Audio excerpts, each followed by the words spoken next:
What's up, everybody? I hope you're having a great week out there. I am so excited because earlier this week, I got to talk to 4 of my roommates from college. We got to catch up, gossip, and talk about all things quarantine. From quarantine to 4 boys, to homeschooling, to toilet paper. And no conversation would be complete with my girls without finding out what they were drinking.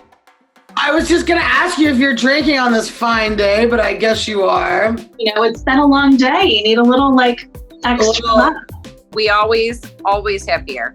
There's never a shortage. I remember seeing your fridge pre-quarantine, and I was concerned it wasn't enough, but then I think you got more and, you know. Oh, yeah.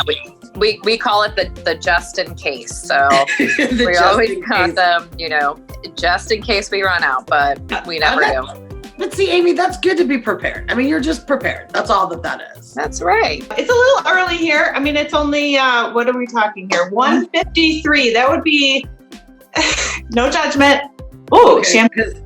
But I do have a brandy old fashioned being delivered to me at 3 p.m. today, which I'm extremely excited about. Ooh, that sounds dirty and I love it. I'm here for all. I'm trying to be good, so I'm balancing. I have a beer. But I also have some mineral water. So you're like, I have an iced tea and champagne. This is what we're perfect. Yeah, that's what I feel like I'm balancing it out. What are you drinking? Red wine? Red wine. Oh, it's a weenie dog. It's a weenie dog. It's been a long day. Why am I not surprised? Not bad for a Sunday afternoon, ladies, but maybe we can do a little bit better than our Xavier days. Let's see if Thomas can come up with something a little fancier than our Busch Light and cans and our Jungle Punch. What do you got for us today, Thomas? Hey, Thomas, how are you? Hey, what's going on, Chef? How's it going? Fabulous. I'm happy to see you. Yes. So I understand you have some fun cocktails in honor of my Xavier girls. I do. I know back in the day, like probably way back in the day when you were going to Xavier, you probably drank Zima, put little Skittles in there, like some pink Skittles and called it, grape Zima, and that was your form of mixology, which is fine. That's fine. But I came up with 2 college-ish cocktails for you right now to kind of step your game up. So the first thing first is an adaptation from the International Bar Association called the Mango Mango. Made with the Florida Cana rum. Florida Cana rum, only it's infused with mangoes. So we call it Mango Mango. About 1.5 ounces of the mango infused rum. About 5 basil leaves. Sesame infused simple syrup. So toasted sesame seeds with simple syrup. About 3/4 ounce. Half a lime. Nice little shake and strain.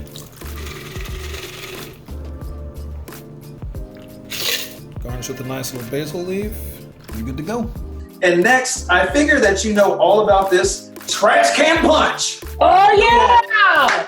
But this is like a step up, like a little bit, because I know your trash can punch is probably like, I don't know, Bushmills and I don't know, lemon juice, orange juice, I don't know. But this is kind of a step up. It's just a traditional rum punch cocktail with Florida Cana. About 1.5 ounces of the Florida Cana 12 year. We have 1 ounce of orange juice, like 3 pineapples. I'm gonna muddle those things up. Half a lime. And some strawberry simple syrup, about 3/4 of that.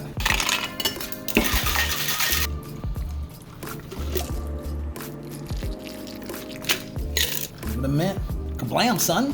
So we have a strawberry pineapple kind of tropical trash can punch infusion. So kind of trying to step it up a little bit for you. Yay, that looks so much better than anything we ever drank. It's good to see you, Thomas. Thank you. Yeah, absolutely. I am so excited because we are going to talk about gross boys, teaching in quarantine, toilet paper adventures. Me and the girls played 3 questions. But first, let's get an update on Mary dating in quarantine. Yeah. So, Mary, I am dying to know what is going on. How is dating in quarantine? Are you still dating? The dinner went really well. It was delicious. Everything turned out so well. We had a great time that evening. And I just want to say thank you for all of your extra cooking advice. Yeah. You always have it for the cooking advice. I feel like you're covering something up or not telling me the truth. I think like in the last time we talked about this, like I don't know if you could tell that I was a little concerned about hitching my wagon to the wrong guy. I just don't know if he's necessarily the one. So we'll have to like unhitch the wagon. You never know. Like I'm just taking a little bit of a break. So. Oh no. Okay, so are you okay with this? Are you happy? You're okay. You look great. So I feel like, you're glowing. So, oh no, I am sad. But I'm also don't be sad. Don't be sad. Don't be sad. No sadness then. Like when it's right, you can be sad. I'm not sure this was ever right. So, no. Oh my gosh. Well, we know it wasn't the food. So you just are done and over it. Exactly. I would say my life consists of a lot of yelling. Yep. A lot of cussing, a lot of chasing after people and telling them to wash their hands, and then trying to work in between. So you have 2 working parents, right? Because Pat's working and you're working, and you have the boys. Yep. And are you homeschooling still? I mean, are y'all still doing the schooling thing? Yeah, we're here until the 22nd of May. So. Wow. Yeah. What time do you get up in the morning? I get up, it's usually about 6:15. So I haven't changed kind of my morning of getting up. I don't sleep in now that I'm. How could you? You have are you doing the cooking at your house too? Yep. We have not ordered a meal out since we've been stay at home. So you are literally working 24/7. Yes. I think, 6 a.m. till about 10 p.m. till I go to bed. Maybe a break here and there to talk to friends or watch TV, but not really. Well, when we were on our call with all the girls, my favorite quote was, I hope you don't mind if I bring this up. You're like, I'm wiping down the remotes right now. And everyone's like, oh, what's going on? You're like, oh, I'm just wiping all the boogers off. And someone said, is that because of quarantine? You're like, no, that's just boys. I mean, is that kind of what it's like? Yeah, I don't know what it is about boys, but I feel like there's a lot more bodily fluids around the house than. And you're just this girl stuck with all these boys, and oh my goodness. I have 2 girls. In fact, one is we did social distancing in my parents' driveway this morning, and one refused to come home. Oh, I'm like, you can't go in their house. So. Wait, can I guess which one refused to come home? Was it Sara? It's the red hair, yeah. Yes. So wow. I know that you're a teacher and you teach special needs children, right? Like, tell me about that. I'm a special ed teacher, so it's called exceptional needs. Some people call it severe and profound. So I pretty much have the best class ever.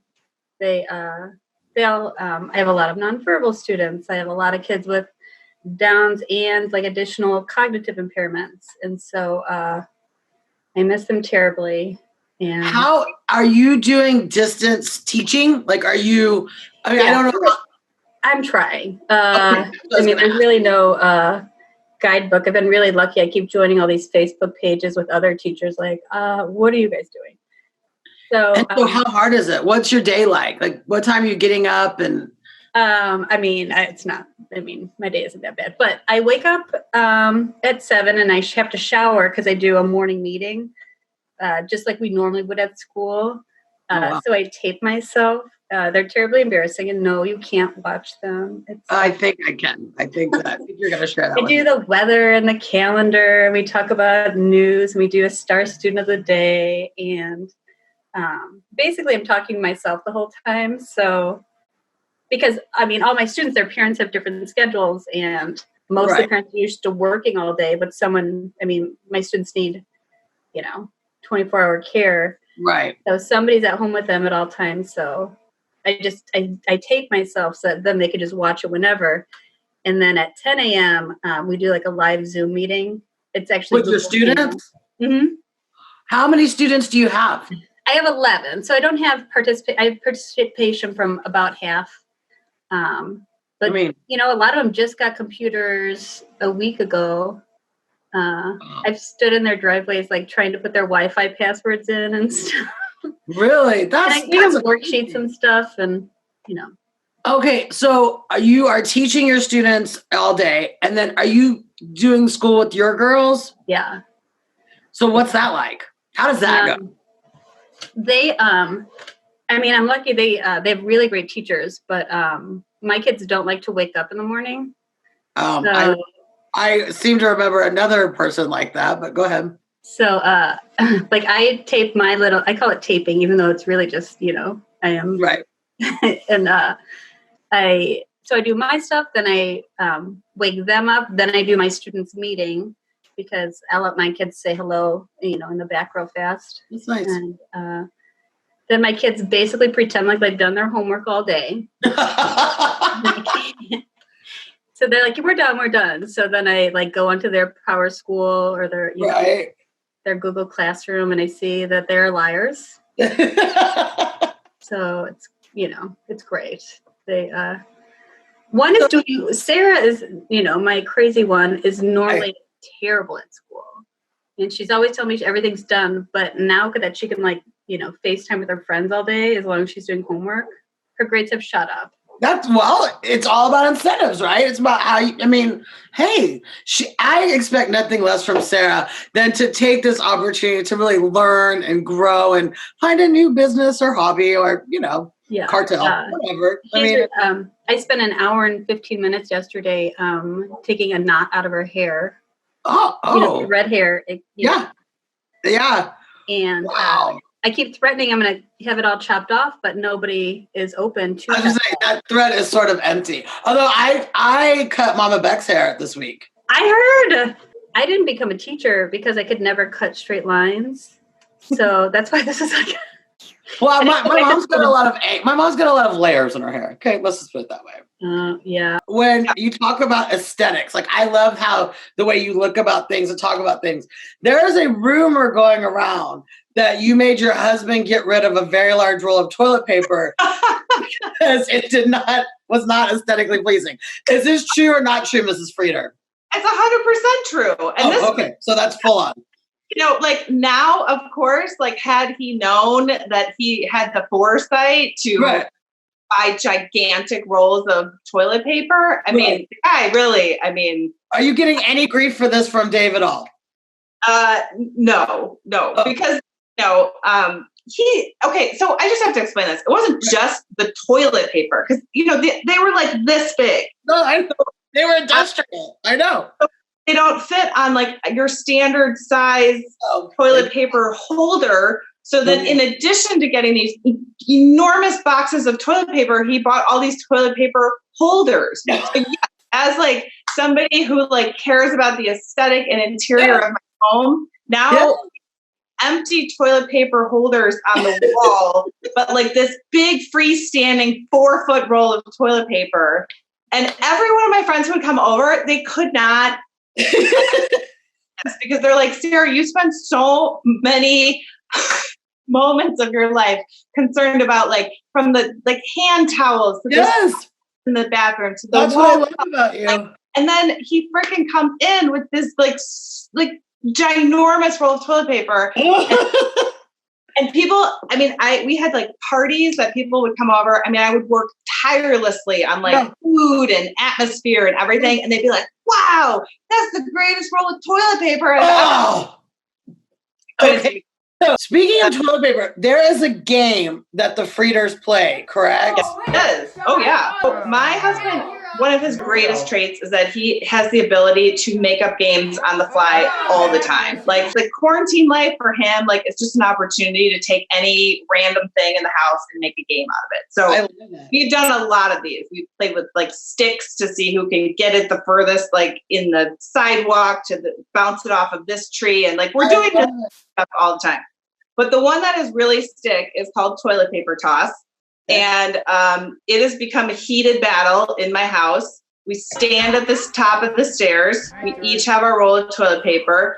And there's a lot of different techniques that are being used. Some have really proven to be horrible decisions, too aggressive. But basically, you're trying to get your toilet paper roll to go down the stairs without going over the landing. So it's that delicate balance you have to have of like how much are you going to send it? How far are you going to send it? Because once it goes over, it's out of play. But if you just go for the first or second stair, you're probably not going to land or win.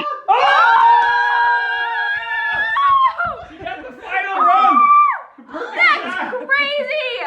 I love the Frieder family games. Like I'm here for all of that. Yeah, and I mean it like we're all living on top of each other. We all need a little space, of course. But I'll tell you, when Dave like calls out, like, all right, TP talk time, like people come running from every direction. Absolutely. The highlight of my day. I absolutely love it. And I love that I know the technique now. Because at first I did not understand when I saw the video, but now I totally get it. And I wish you all the success in that. I hope you crush everyone like a bug. Thank you. Yeah. Puts her into the lead. I will do the honors, Mom. As you mentioned, I did have a huge lead at one point. I think I was on like 3 games in a row. But yeah, just I'm hitting kind of a losing streak. You're plateauing. Yeah, plateauing. I love this video. I love this game. This is like an amazing game. Love. Is she still winning? Love the fact that No, it's a 3-way tie. It's a 3-way tie. Abby's, it's 6-6, 6-5. Okay, so here we play 3 questions. Will you play 3 questions with me? Of course I will. Will you play 3 questions with me? Absolutely, bring it on. I would love to. Yes. Do I have to drink if they're wrong? Yeah, well, I think you should be drinking anyway. Great. Okay, number 1, what is your favorite thing in the world to make for your family? Food-wise. All right. Hey guys, go away. That's normal too. I was gonna say, I think we're hearing live with the children. You are. I'm pretty sure I started a Zoom call earlier this week for work where I was yelling to them, "Shut up!" right before they all heard me. Right. My favorite thing in the world to make. So this is like 1950s or 60s probably, but it's a version of chicken tetrazzini, which is basically, this is like the easiest version of a recipe ever. My mom made it for us when we were growing up. It's off of the Campbell's soup label, and it's cream of chicken soup, cheddar cheese, and chicken, and you put it over noodles, and my kids literally will eat it every day for the rest of their lives. Really? My family, we loved it growing up. My kids love it. My niece babysits for us and fits in the refrigerator. She'll eat it. Like, for some reason, it is something people can't get enough of. That is so freaking cool. What is your favorite thing to cook for your family?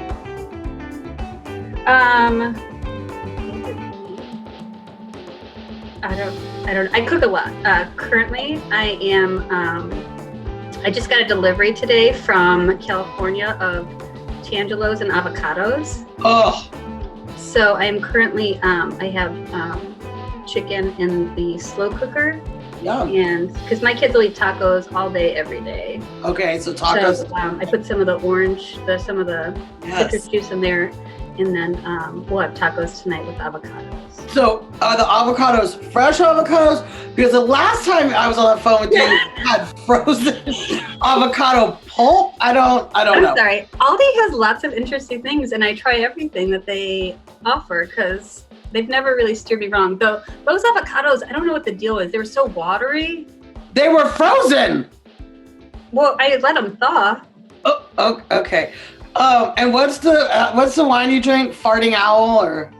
A Winking Owl from Aldi. Same. It's $2.79 a bottle.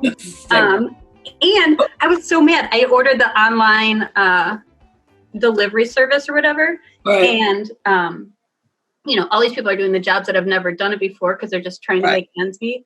And he was showing up with my Pinot Grigio, and he's like, "Oh, they were out of it, so I just got you White Zinfandel."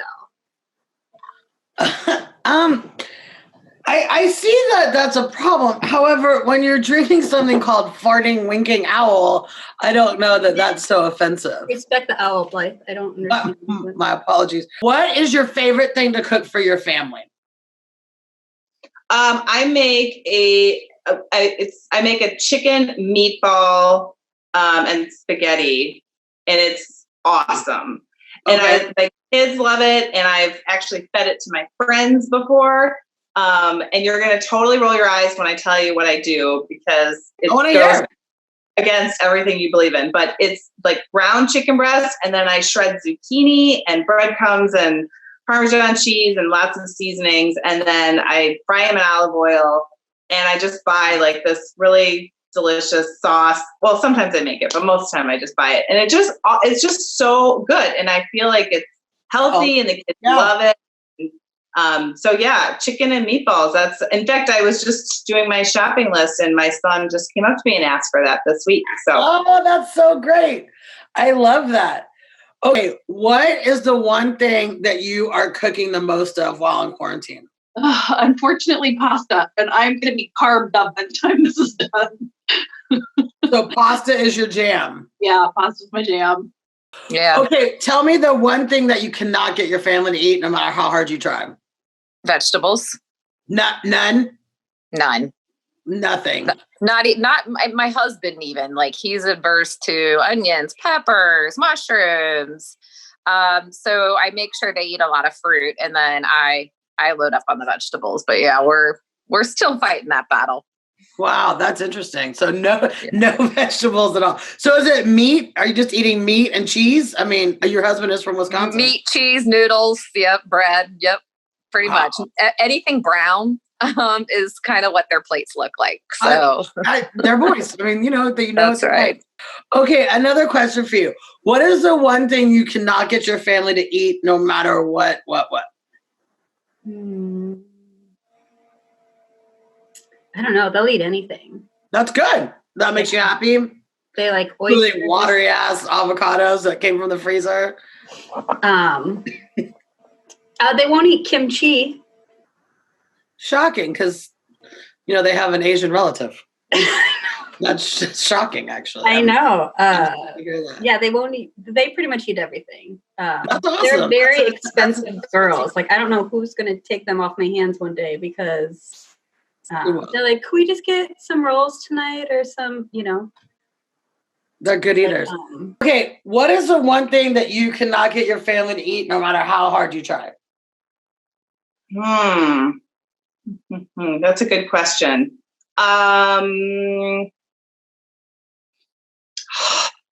They're pretty adventurous, I will say. Like, and I will make them at least try most things. I would say seafood in general is not well received. Okay. All right. Yeah. Who's the one person you learned the most from cooking from? You. Really? Not like your mom or grandma or? All right, I'm lying. It's the TV. Like I watch a lot of Food Network. No, that's but like if I have questions, I just like contact you. I'm like, well, I know you have a chef on. Yeah. Man, so you watch a lot of TV and you get your inspiration. I watch a lot of TV, and you you're here for like the quick answer. So. Well, I'm here for you always, Mary, all the time. And my last question for you is, what is the first thing you're going to do when we get out of there? Like, what's the first thing you're going to do when you're post-quarantine? You're going to hate my answer, but I'm probably going to go to the gym because I am an fitness instructor and I miss seeing all those people. Second thing I would love to do is go to the pool, but I don't know if that's even going to happen this summer. The pool. Oh, the pool. I think you said the bowl. I'm like, I don't know what that is, but I'm down for it. Once we're out of all of this, what is the first thing you're going to do? Like as a mom, as a teacher, I mean, you give your life to a lot of people. What's the first thing you're going to do for you? For me? Yeah. Okay. I was going to say, am I supposed to sound like a good person or an honest person? No, just be you. My eyebrows are a mess. I might get other places on my body threaded. Hair removal. That's the first thing I'm going to do for you. I think so. Because I used to get my nails done, but I've been doing them myself. Yeah. Like I had to take the gel stuff off. And they look good. So now you look good. Okay. And as a mom and a wife and a person that's had, the industrial size toilet paper take over your home. What is the first thing that you are going to do for you when this is over? Like, what's the one gift for Sara?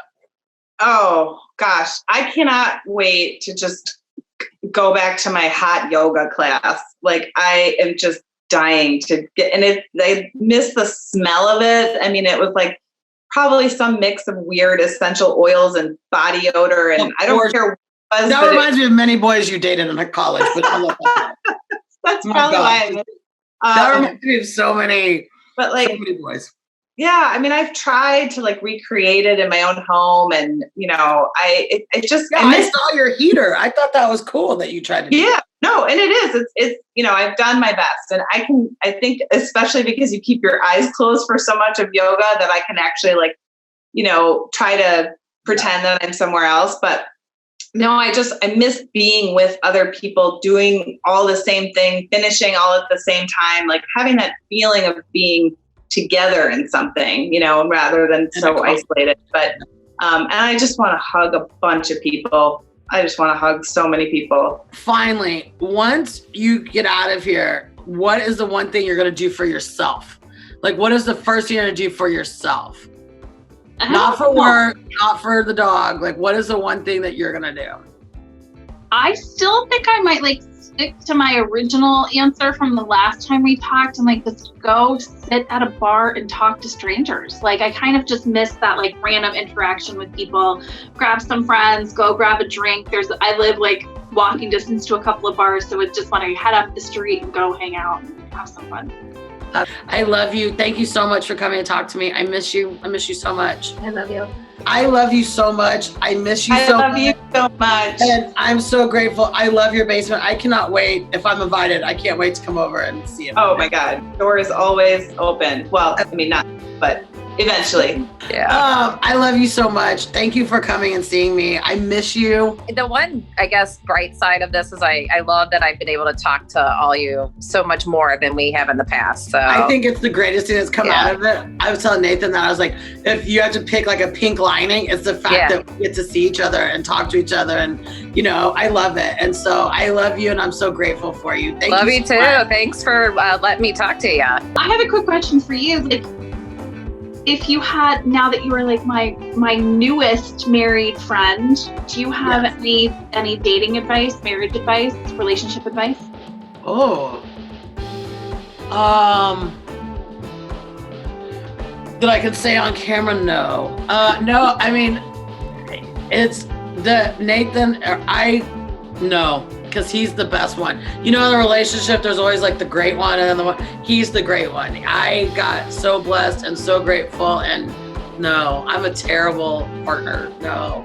That is not true. He is the yin to your yang. You guys fit very well together. You know what? No, we really are best friends. I know that sounds so cheesy, but we really are best friends, and I miss him even when I'm gone for a little bit, and he's you gotta be best friends, best friends.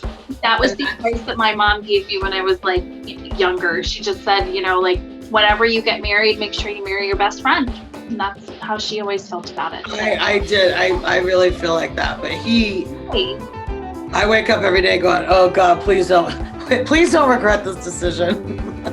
He's the sweetest. I love Nathan, and he is very creative with his meals. I cannot wait to make that ramen carbonara. I love you, and I already miss your face. You too. Cheers. Sure, I'll see you ladies tonight. Happy quarantine, Jeannie. Cheers, my love. You look great. Enjoy it. And like I said, if you start dating again, let us just know. I will. Everyone knows how much I love Nathan and how much I love being married. And I'm sure that some of y'all have seen that beautiful wedding video out there. But what you may not have known is that wasn't my first wedding. That was my second. That's right. He's so nice. I married him twice. Tune in next episode so you can hear all the behind the scenes details of my first wedding.